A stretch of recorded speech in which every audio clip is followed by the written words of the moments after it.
Why is al-Qaeda gaining strength in Syria today? Syria is a country of some 22 million people who have for years been largely secular in their political views. Yet as we look at Syria today, it is clear that al-Qaeda and other Islamist groups have gained significant power on the ground.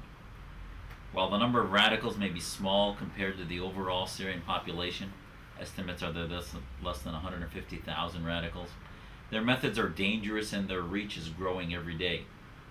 As the Obama administration continues in its stupor of inaction, and the Assad regime continues in its brutal genocidal violence, Syria is attracting an ever-increasing number of radical jihadists. The impotence for the forces of good is highlighted when we see the very region in Damascus, originally targeted by chemical weapons, now being cut off by Assad's thugs in what the Wall Street Journal has described as a terror famine that's systematically killing up to 20,000 under the name of fighting terrorism. In order to turn this tide and understand how to guide Syria away from both dictatorship and Islamism, we must understand why Islamists have gained so much strength under Assad's reign and why they are so eager to overtake Syria.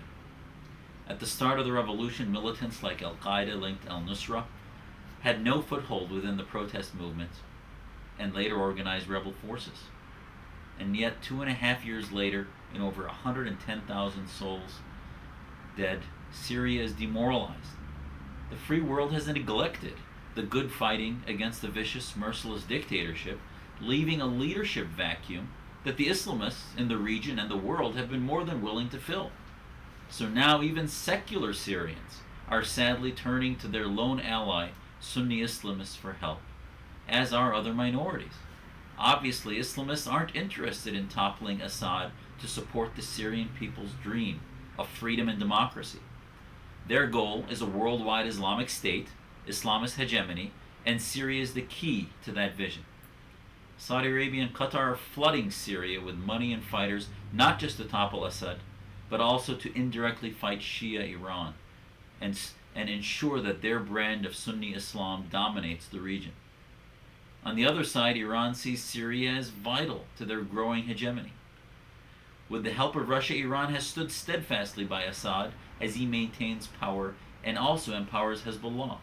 These countries see Syria for the strategic and national interest that it is. The Obama administration, unfortunately, cannot grasp that, and nor the importance nor have any interest in formulating any tangible strategy in Syria or the region. The current do-nothing plan will see the revolution remove the pressure cooker of generations of dictatorship, and then Islamists will thrive on both sides, Shia and Sunni, and liberty will die. As a bloody and brutal battle rages on, there is some reason, however, for hope.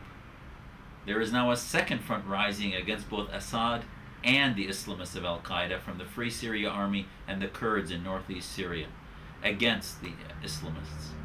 They do not long for an Islamist nation, and they know that the disaster that will come to religious freedom and personal freedom if the Islamists win.